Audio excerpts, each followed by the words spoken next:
Welcome back to the big show. So Elizabeth is in Japan right now. So Kelly joins me today. Hi guys. Okay, so up next we're talking what to do if you're planning to sell your house soon. Our real estate experts say most sellers either over-renovate or under-prepare. And they say that instead of going all out on changes, small strategic changes often outperform the big expensive projects. We like to hear that. So those experts are Julie and Daniel Desrochers from the Desrochers Realty Group and EXP Realty to join us today to kind of tell us all the little tips and tricks. Good to see you guys. Good to see you guys. Yeah. Okay, this is so interesting because I feel like when you're thinking about selling your house, you're like, we gotta renovate the bathroom, we gotta tear out the cabinets, but the answer is don't do that.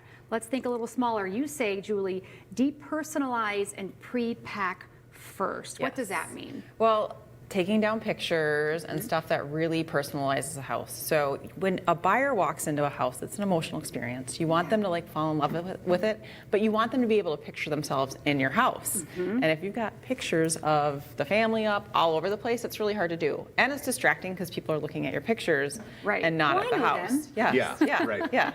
So, and then kind of the clutter, we want to get rid of the clutter. It's hard when you live in a house, you kind of have blinders on to like how much stuff is actually out and what your closets look like and things like that. So we say like, hey, get a storage unit, get the stuff out of the house. A lot of people want to put in the garage, but then you get this like packed garage and people are like, where, like buyers are going to worry that there's not going to be enough space for their stuff. If this is where they're keeping everything. Plus, when you can have a storage garage for when you move is so helpful too. Right. Yes. Oh, yeah. Well, would you suggest getting the mobile one? Because you probably don't want that eyesore sitting in your driveway. You want to actually have something that's off-site, right? 100%. Yeah. Off-site. Yeah. Okay. You'd be surprised how many people actually want to pull their vehicles into the garage. So if you've got all your stuff in the garage, just to test the space. Yep, exactly. I see it all the time. That's a good idea. Think about that. All right, so Daniel, obviously I think that when you're going through, if you have a leaky faucet, those are kind of like the obvious things. Like, where is the line though between fixing some of the superficial things and then really dumping some money into some of those issues?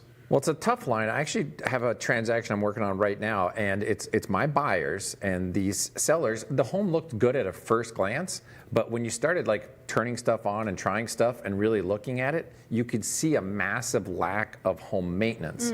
So like everything from furnace filters, dirty grout, all those little things that are so easy. Leaking faucet, like you said, but loose hand railings, doors that when you try to open them, they're rubbing on the carpet and stuff like that. Super easy stuff like light switch covers, plug covers, just trim the vents, like your bathroom vents. Like so many people, your bathroom exhaust fans are so full of dirt.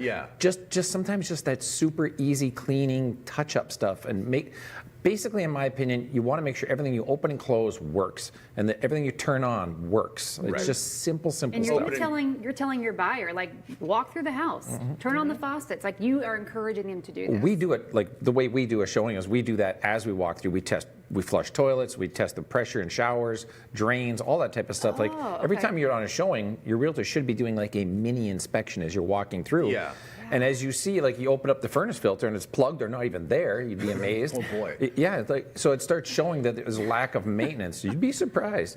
So those little things, they're so easy. You might spend a couple $100 or maybe $1,000 on some of those minor things, and it makes a big difference. So it really seems like just a complete mindset shift. If you're the seller, you almost have to flush that and say, all right, if I'm the buyer walking in this house, what am I doing?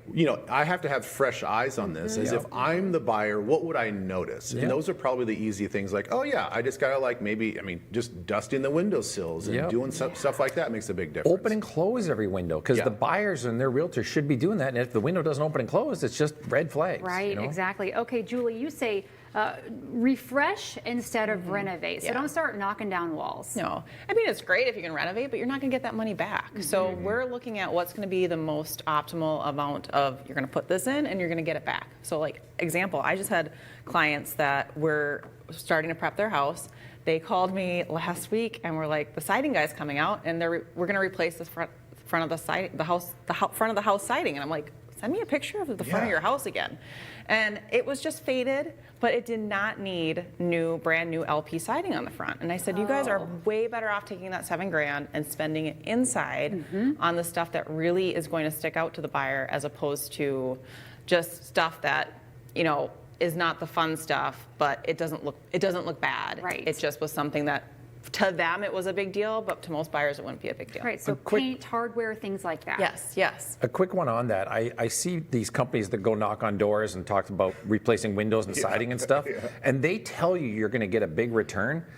Honestly, windows and siding is probably going to, you'd be lucky to get half of that back on Really? average. Yeah, so don't get sucked into that stuff. Meet with someone like us that can give you true advice on the return Yeah. before you go pull the pin And on some that. of those can be built into the actual negotiation and the price of like, okay, you've got this one side of windows probably need to be Or like replaced. roofing or something. Or roofing, Yeah. you're like, okay, Yeah. we'll just give you a credit on that versus spending the And money to replace roof it. is a tough one sometimes because some insurance companies won't insure if the roof does have some damage. But just don't go give these companies, 50, 75 grand. Talk Yeah. to somebody that really helps you Right. understand the resale value. Right, Yeah. return on that investment. You also talk about lighting and flow. Like, how do you know what is the best flow for what you already have in the existing home versus maybe what looks good to a buyer? Well, for starters, if you're truly thinking about moving, selling in the next year or two, you should meet with a true interior designer, not just a realtor. I'm not an interior designer. Julie kind of is, but we provide every one of our sellers with an actual interior designer that is going to go in and talk about, literally making sure you go into a bathroom, you flip on the light switch, you don't want 3 kinds of bulbs. Right. It's super simple stuff. You want all the bulbs to match and be the right kind of brightness, but you see it all the Those time. are things that I don't think people think about. No, light bulb's a big one. Opening the blinds. And if you have a blind that's broken, replace it. Yeah. Don't just have it all jacked up. Yeah, so that, right. Yeah. It's simple stuff. Yeah, removing blinds or repairing them is very important. Getting furniture out of the way. Get rid of any excess furniture. If you've got the sofa thing that, it's kind of worn out and looking bad, but it created this warm, comfy spot for you and your family, we want it open so that people can walk through and clean and clear. It Yeah. just makes a big difference. Yeah, and one final thought here. Julie, you say create a wow Yeah. moment. What's a wow moment to you? I just think it's something that maybe the buyers will connect with and make them feel like it's a home to them. And it doesn't have to be over the top, but I always say what's your favorite room in the house? And if you have an amazing screen porch like this, really make that amazing screen porch memorable. So when people walk out there and they leave and they're thinking about their house, they're Feels like, inviting. oh, I could Yeah. picture us sitting That's out the on that place. screen porch, having a drink, grabbing Yeah. coffee in the morning. Oh gosh, these are such great tips. Now Oh, I want to good sell stuff, my you house. guys. Should I It's sell So my house? simple. maybe just refresh it a little bit. How about My that? husband's like, wait.